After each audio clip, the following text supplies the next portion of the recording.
When I look around our neighborhood, I see a lot of broken, hurting people. There's no way to cover up the issues because there's not a home to go home to, or there's not enough money for medical care. A lot of times in this environment, the issues are just so much more out there and available. And in a way, it's kind of a beautiful thing, because here we are in a place where it's okay to have issues and it's okay to have problems, and we can work on that together and seek God's healing. Esther House is one of the homes of Open Door Ministries, and it's a transitional housing program for women leaving the sex for sale industry. That includes any kind of prostitution or exotic dancing, and just in general raising an awareness for all of the different kinds of trafficking and labor trafficking and sex trafficking around the world. There's women right in our city that are involved in the sex trade that may or may not have particularly chosen this way of life, but still need to be free from that bondage. I got into drugs as a teenager. Started with alcohol, marijuana, and then probably when I was 25 is when I got into the harder drugs, which really turned me into an addict, which was crack cocaine.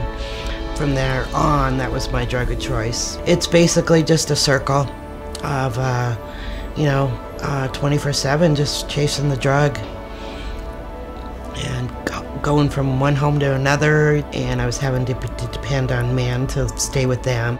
You know, you lose everything. You lose everything from it, and I did. I lost everything. I just got tired of it. I got tired of that lifestyle, so I figured it was time for me to make a change, and then I came here to Esther House.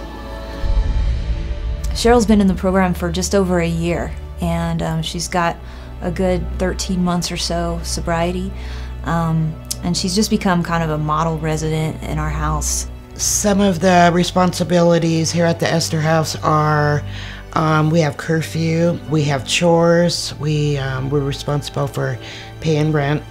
We have groups that we have to go to. We have a daily Christian fellowship that we're required to go to twice a week.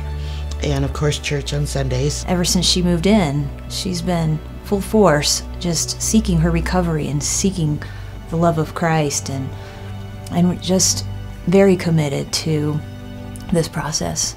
It's just a family that I never had, a loving family that I never had, and the support here is just awesome. We believe that God called everyone who lives here to be here for this special time in their lives.